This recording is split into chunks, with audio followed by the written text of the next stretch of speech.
Hello everyone, and welcome back. I am so incredibly thrilled that you are joining me today. We are officially putting on our independent investigative journalism hots for a massive pop culture deep dive right here on our USA Independent Gossip News Explainer. Today, we are breaking down a real-world source tape that is honestly an absolute gold mine of information. Listen, this is not your standard run-of-the-mill celebrity fluff piece. We are doing an elevated, highly structured analysis of the Taylor Swift and Travis Kelce phenomenon. We are pulling directly from a highly revealing, completely unfiltered source that is giving us absolutely everything. We are talking complex music industry business maneuvers, an exclusive jaw-dropping new album announcement, all the way to the stunning narrative of a massive 2026 wedding. And as always, we are keeping our focus strictly on the real-world content and the hard facts presented right there in our source tape. So grab a coffee, get comfortable, because the sheer volume of information we have to unpack today is completely staggering, and you are not going to want to miss a single second of this. Okay, let's dive right into it. Here is the roadmap for our explainer today. First, reclaiming her music. Second, the Eras Tour and TS12. Third, the friendship bracelet catalyst. Fourth, the public romance. And finally, a Madison Square wedding. Section 1. Reclaiming her music. Okay, before we can even begin to understand the total pop culture dominance of Taylor Swift today, we absolutely have to look at her incredibly savvy business moves and the deeply insubordinate fighting spirit that defined her struggles early on in her career. It is so crucial to lay this groundwork. When she signed her very first record deal, she was only 15 years old. And like a lot of young artists, she didn't own what the industry calls the master recordings. Now, what does that actually mean? The master recordings are the actual physical vocal track, the band production, the final mixing, the mastering, and it even extends to the album artwork and the music videos that go along with an entire era. Basically, whoever owns the masters controls the distribution, the licensing, and essentially the entire legacy of that artist. They hold the keys to the castle.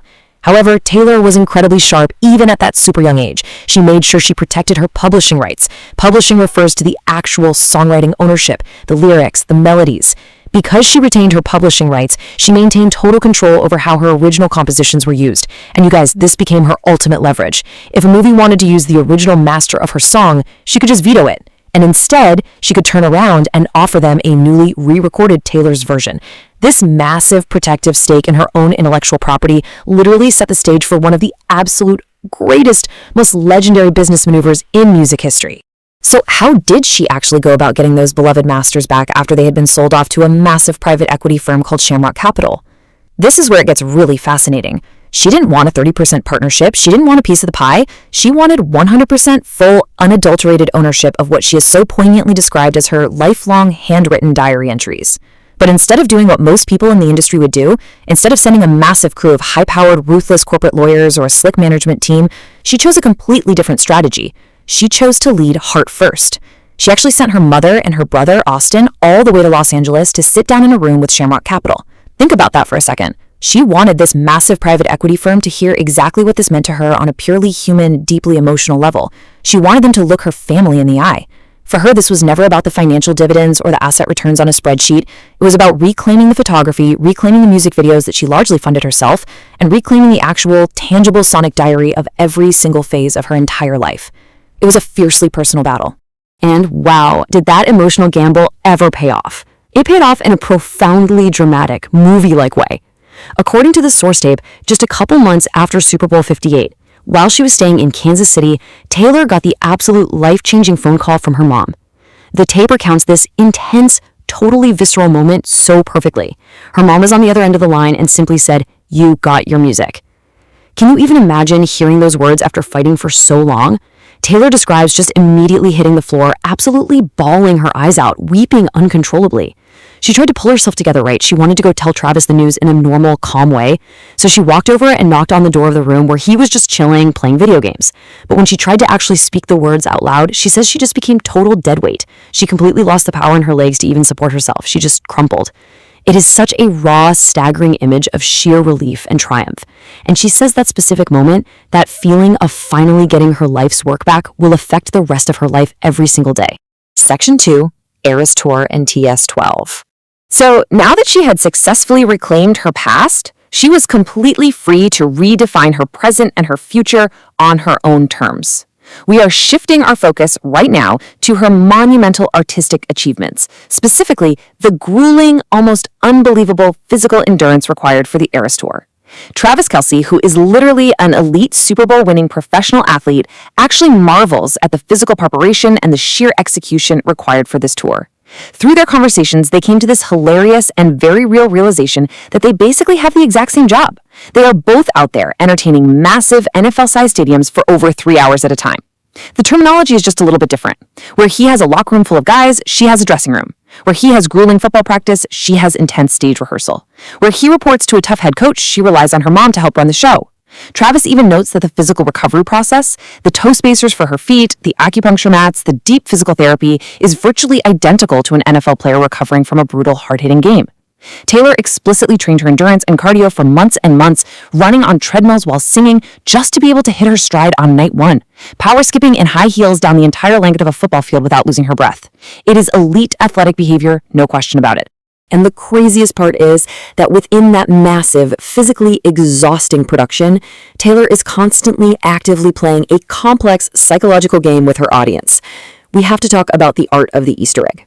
In her source material, Taylor actually revealed her very strict parameters for these famous clues she leaves for her fans. Rule number 1, and this is absolutely crucial to her, she never, ever plants hints about her personal life. The Easter eggs are strictly 100% related to her music, a new master plan, or a future project. The execution of these clues is just meticulous. For example, the tape breaks down how, at the very last show of the Eras Tour, eagle-eyed fans noticed that she completely changed her final exit. Instead of taking the traditional elevator lift down beneath the stage like she had done hundreds of times before, she walked upstage and exited through a mysterious orange door. Now, if you know Taylor, you know this wasn't an accident. This was a highly calculated, subliminal hint to her fans that she was officially leaving the Eras era behind her, and she was physically crossing the threshold into a brand new, highly anticipated musical era. She is always 10 steps ahead. Which brings us to the massive, absolute, jaw-dropping exclusive from the source material, the official announcement of TS12. Taylor revealed that she would literally fly to Sweden during her tiny 3-day breaks on the European leg of the Eras Tour just to record new music. Think about that work ethic. Despite being physically exhausted from performing, she was incredibly mentally stimulated.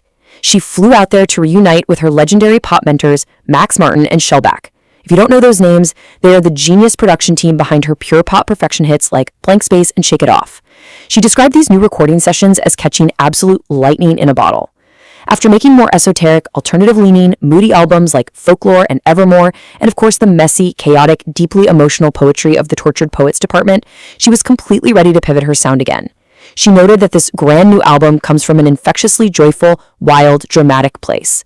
It's full of effervescence and what they specifically describe as straight-up pop bangers.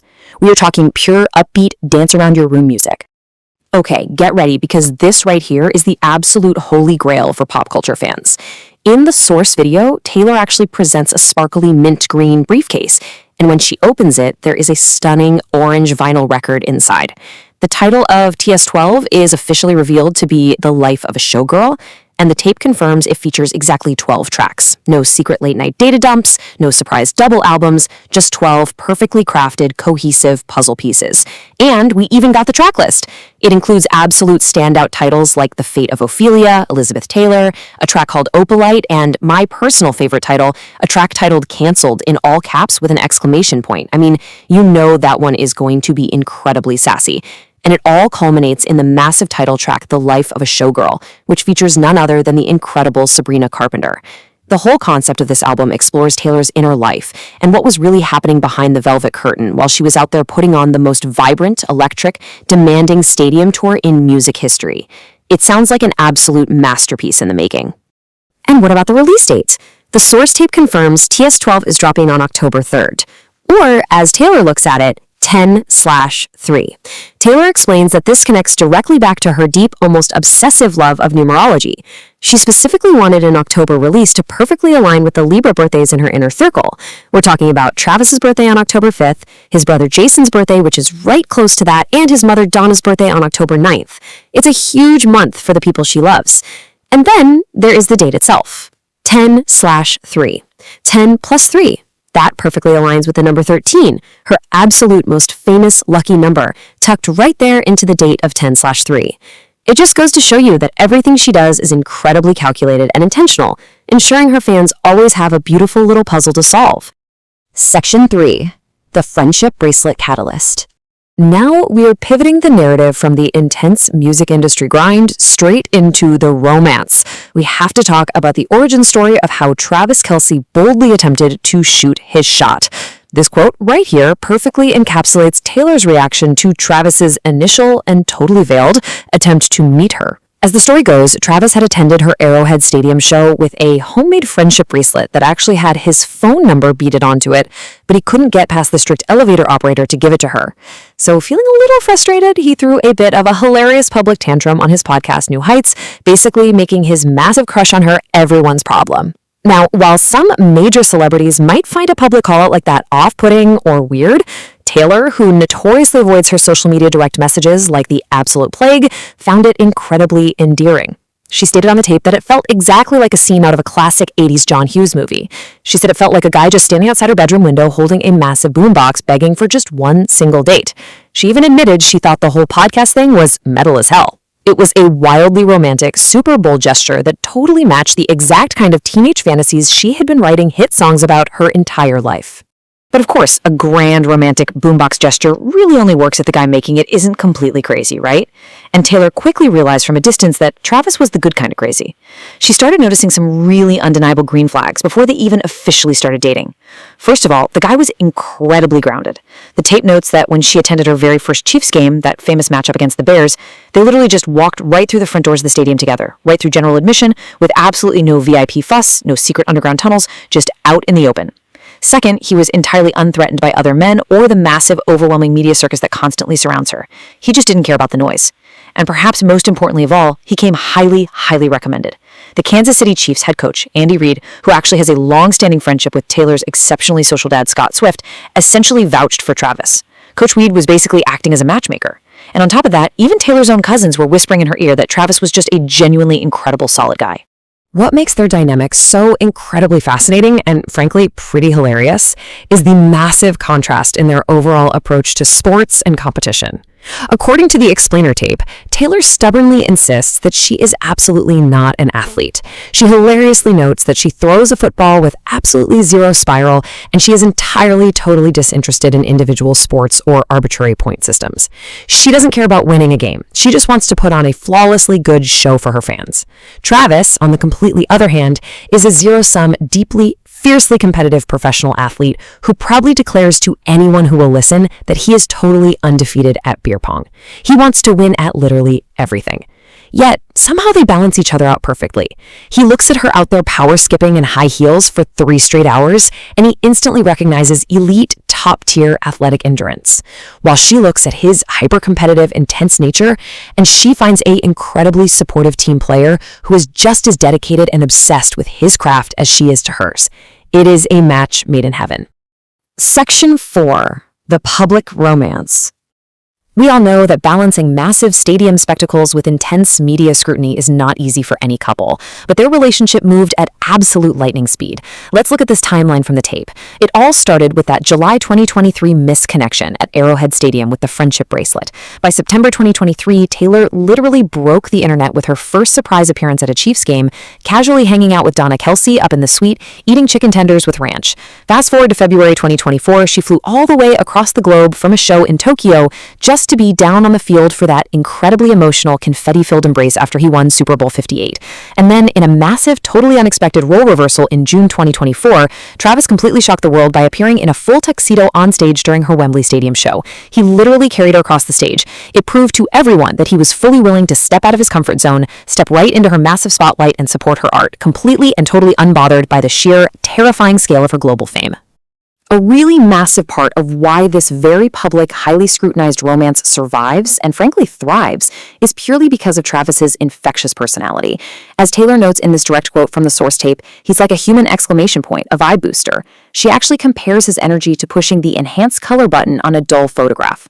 Everything is just brighter and more fun when he is around.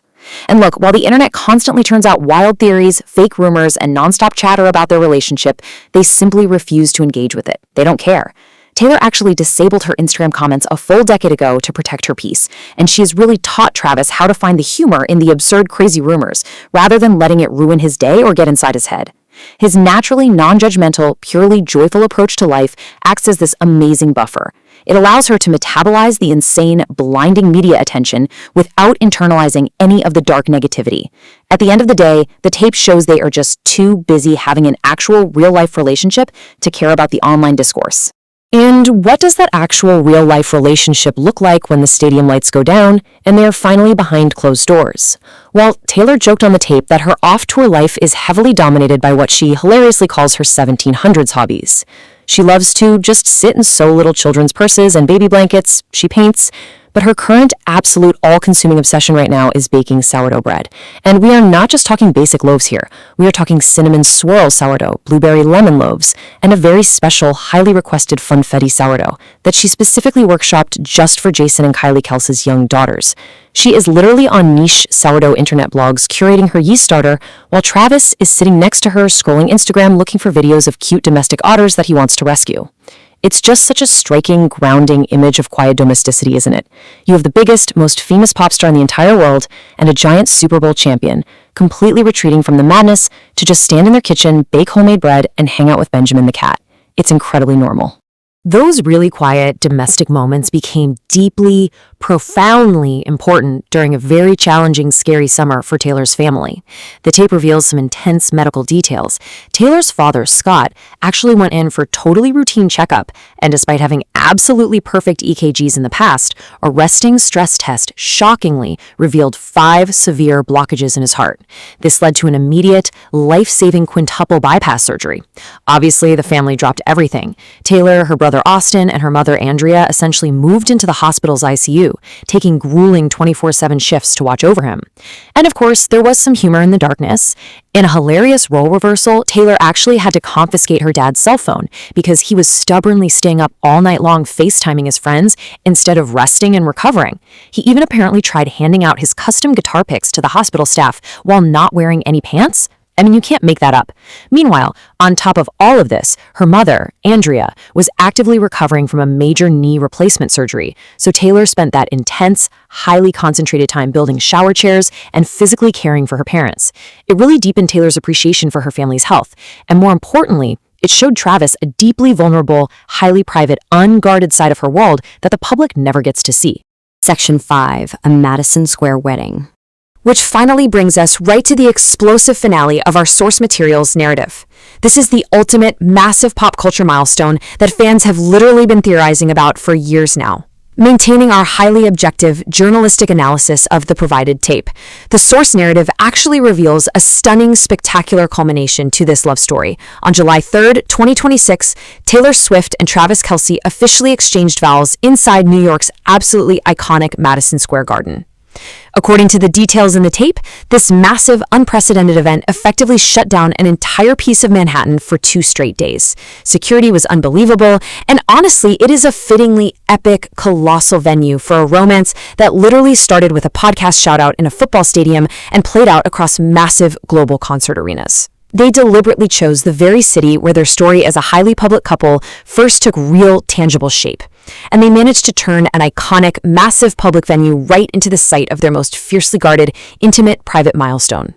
And why does this connection, this whole timeline, feel so utterly, completely fated? Once again, we have to return to Taylor's absolute love of math and hidden, invisible string meanings. As she gleefully points out in the source tape, her favorite, most deeply significant lucky number has always been 13. Travis's iconic, famous jersey number is 87, and when you add those two numbers together, it equals exactly 100. For a couple that clearly works so hard to keep it 100 with each other, actively ignoring the loud, deafening noise of the outside world, tuning out the paparazzi just to build a quiet, incredibly solid life of funfetti sourdough bread and fierce family support amidst absolute global superstardom, the math simply makes perfect, undeniable sense. It really is like they were written in the stars. All of this incredible information leaves us with this final, highly provocative question to think about. How do modern celebrity romances actually balance massive, highly public stadium spectacles with these deeply guarded, intensely private milestones? It seems impossible, right? But Taylor Swift and Travis Kelce have seemingly written the brand new playbook on this. They are showing the entire world that you can share your joy loudly and proudly, whether it is kissing on a confetti-covered Super Bowl field or wearing a tuxedo on a Wembley stage, while still keeping the true, authentic core of your relationship completely safe from the internet's relentless algorithm. Thank you so much for joining me today on this massive deep dive into the real-world source material of pop culture's absolute biggest phenomenon. Keep questioning the narrative, always look beyond the shiny headlines, and I'll see you on the next explainer. Have a great day.